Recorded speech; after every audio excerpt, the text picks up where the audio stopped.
Hey everyone, this is Jason from Grand Slam. This is another Grand Slam Secret War Journal, episode 9 or 8. I can't even keep up anymore. It'll say in the tag, though, what it is. So thanks for tuning in, everyone. We got, like I said, I'm a little behind, but I'm caught up now. I'm actually caught up. I'm ahead of where I'm supposed to be. So check it out. We're ready to go. This is going to be the week from before, so the last week of July that we just had. So let's get going right into it. These can be a little long. Battle World issue number 3. This one, the last two were I actually really liked. I enjoyed the stories. This one, not so much. The two stories in here, one is about Wolverines, lots of Wolverines. If you like Wolverine stuff, but I like Wolverine, but I wasn't really into this one. Art's a little cartoony. It was a little, I don't really know what the point of it was, other than there's a bunch of Wolverines and they're just murdering each other, and there's stuff, and there's like a Buddha Wolverine, and there's some different Wolverines. So if you like Wolverine stuff, there's some of that in this issue. The second part is a Deadpool-ish story. It's actually it's pretty cool actually. There's a Deadpool and then there's a Devil Dinosaur story in there. There you got a little Lockjaw. So Lockjaw's hanging out with Deadpool. They're running around where I can't remember which one they're in. I think it was like the Wildlands, or that's not a place. It should say the Valley of Flame. Yeah. So you got old-timey, old westerny kind of Deadpool hanging out with those characters. So it's a little fun. Once again, this didn't seem like it built into anything, so I wasn't really interested by this one. Where Monsters Dwell number 3. Jump the Shark. So the first two issues are just kind of setting up this chummy relationship between our daring captain. His name eludes me right now because there's just so many names. Carl Kaufman and his passenger, Clemmy Franklin Cox. And, they've been masquerading around. They end up in the Savage Lands at the end of last issue. And then this issue just turns into Enos. If you are a Garth Ennis fan, you are going to love this book. If you are a Garth Ennis fan, you've been waiting for it to, when is it going to turn into weird stuff? We're talking boys, preacher, funny jokes in here. I wouldn't recommend this for family or for kids. This is it jumped the shark and turned into a very different story. I don't know what it has to do with Battle World other than just how crazy things can be. Garth Ennis is a mad genius. I don't know if he just trolled Marvel. I have no idea, but this is a lot of fun. If you like Garth Ennis stuff, that brand of humor, check that one out. In this one, Inhuman Adeline Rising, we have more. There's a conflict going on. We have a subgroup of people and another group, and it's hard for me to really tell if one's Inhumans or one's not. So it's at this point I'm a little confused of what's going on here. The narrative story isn't really is popping for me from something that Charles Soule could normally do very well. But in this, we have a conflict. There's Medusa and Black Bolt. Black Bolt's working at the Quiet Room. The Quiet Room seemed like a really cool idea, and I think it kind of got jettisoned or lost in the story. But, there's some stuff going on in here at the end. We have some people, Medusa triumphant. We have the two different teams, the two people sparring against each other. It's all Inhumans. It has to do with the Doom Guard, and so it is tied into Battle World, but it isn't really popping as much as I'd like it to as a good narrative story. So the first issue I thought was really good, and it's kind of declined since there. So that's my take on that one. This one in Captain Marvel and the Carol Corps. First issue was really fun. The second issue continues kind of this mystery story that they're building because they think that there's something beyond, the Earth. There's something beyond in the stars. Carol derives her powers from somewhere. There's a doctor who I think is a reference to the Runaways. I would have to fact check that, but they basically find out that, indeed, there is something up with Carol, that there is something in space. So they start conspiring. I think what they're doing is they're retrofitting their airplanes that they fly around to protect their realm, and they're actually going to try to fly up into space. They're retrofitting. So that's kind of cool. They're trying to cover it up and keep things from happening.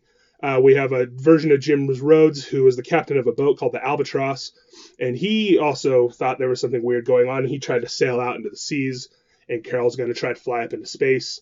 So we'll find out next issue. This is a very good book. This is still it's still developing. I'm interested to see where that story goes. Armor Wars number 3 is a lot of fun. I love the Armor War stuff. In this one, we have 3 distinct story threads that are kind of going on. One is the Tony Stark versus his brother, Armin Stark, or I'm going to get that, Aaron. I can't remember his name, but he has his brother, and they're feuding, and he goes straight into his part of Technopolis to fight him, to like break into his stuff. And so they're having a lot of fun with that. Along with that, you also have, once again, Rhodey in this one. He is a part of the Thor Corps, and he's also the War Machine kind of Iron Man suit. So you have a little bit of that going on, and he's going to go after Fisk. He's going to go after the whole Fisk thing. Fisk is like supplying weapons to the other Stark, so there's a little bit of a conflict going on. So that's really cool. So at the end of this one, we kind of set up this big battle, and then of course we have the girl. Her name, the stepdaughter, or the lost daughter of Tony Stark that he's kind of been looking over, and she's developing her own technology. And it turns out the name of her place has something to do with a hidden fortress.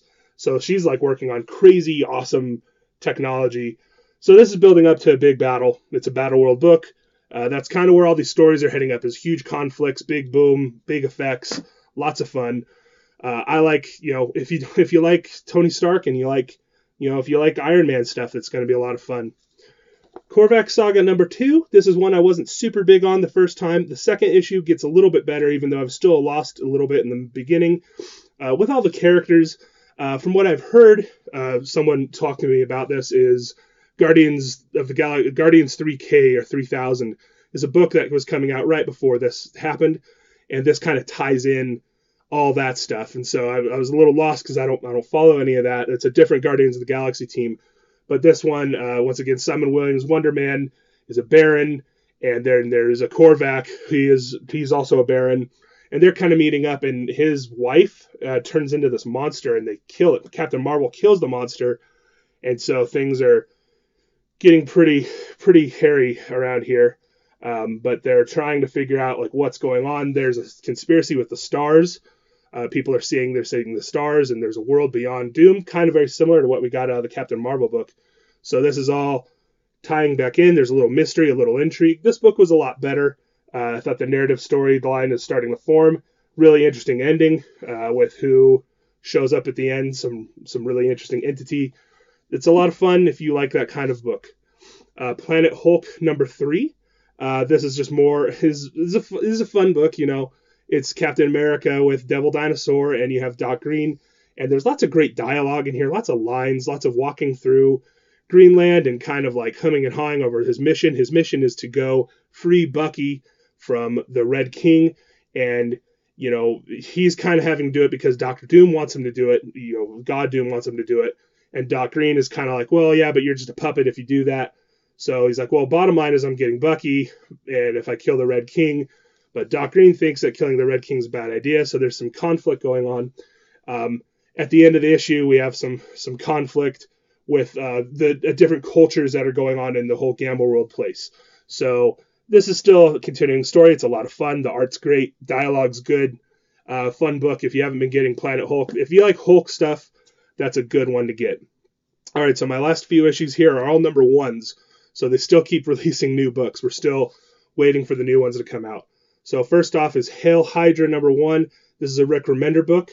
I thought it would be a little interesting Captain America stuff. It turns out it's about Nomad. Nomad is like a son. In this world, he's the son of Armin Zola he was the son of Zola, raised by Captain America. He's got a weird background. Armin Zola, there's Dimension Z stuff in here. Honestly, it was a hard one for me to keep up with. I have always had difficulty with Remender books, especially with the Captain America stuff. I really tuned out the whole Dimension Z thing. It might be compelling for you if you're a new reader, but honestly, this wasn't what I was looking for. There's definitely some conflict. There's a lot of these are like super fights between other characters fighting other characters. So that's Hell Hydra #1. Mixed bag, mixed review. It's not one I'm really anticipating reading more about. But if you like the Captain America stuff, if you like the whole Captain America Rick Remender run with the whole Dimension Z, Armin Zola kind of stuff, just weird, the weirder aspects of things, that's one you can try out. Captain Britain and the Mighty Defenders. This is one I read, and I was actually really surprised by this. This is Al Ewing and Alan Davis. Alan Davis is a classic artist. He is an old school style. And this one, I was hoping it was going to be a little bit more Captain Britain-y, British stuff. But we have a really cool alternate universe here where Tony Stark died trying to say, so Tony Stark, he like fixes his armor, right? He makes his armor to save his life, to keep his heart going. And instead of him, the doctor who helped him work on the armor is the guy who is the leader of these people.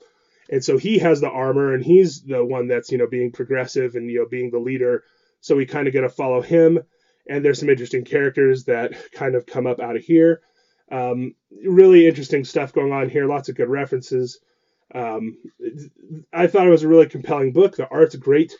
I'm probably not doing this enough justice, but I really did enjoy this book.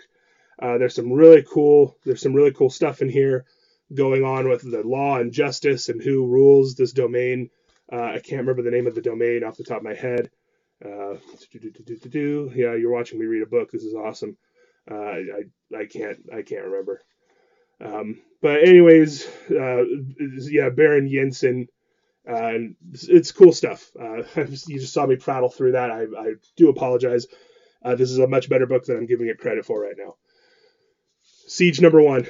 All right, this is like I have two really good books from this last week. Siege #1 is definitely one of them.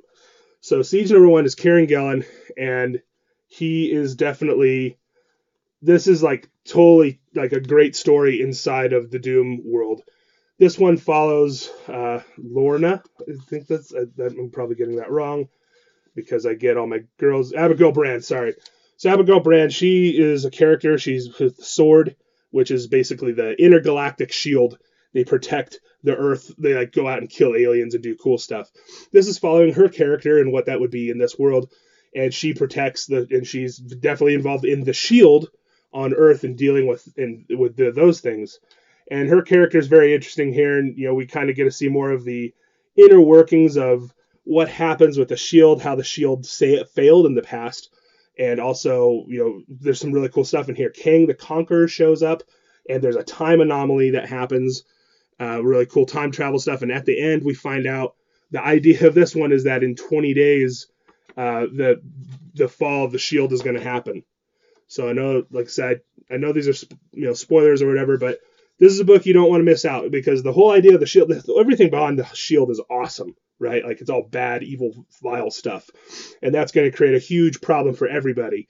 So this is a key book to kind of check out for. I would definitely recommend it. I thought what was going on in there is really good. Kieran Gillen is a great writer. He's knocking it out on every level of comics right now. Last but not least, Guardians of Nowhere. I mean, it's Brian Michael Bendis. He writes Guardians of the Galaxy. It's a great book. This one follows all the Guardians. There is no Peter Quill in this one because I found out this week where he's been at, or this version of Peter Quill. It's very cool. But anyways, without getting ahead, Guardians of Nowhere, this is about Gamora, Angela, Rocket, Drax, and of course, I think there's I can't remember if Groot was in this one. But what's going on here is there's a bit of conflict in fighting between Gamora and Angela.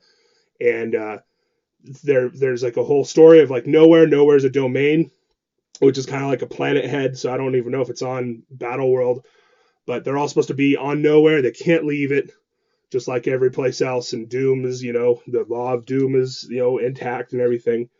And in this one, we get introduced to a brand new character, and I don't want to talk about that. But there's a brand new sneaking character. I know, like, I had to look it up. I'm like, is this a character that exists? Like, I wikied it. That doesn't really help. But Wiki usually covers me for most of my comic book needs. Doesn't exist. So, brand new character. Lots of fun stuff. We have a Blammo murdered you. Great humor. It's him writing his characters. So, that's Guardians of Nowhere. Definitely check this out if you like Guardians of the Galaxy. So, that is another week of Battle World. It's being a little more mixed bag, but there are moments where I finish a book. I'm like, man, what a really cool book. So definitely keep checking these out. Keep checking out these videos. Comment, like, and everything else. Thank you very much.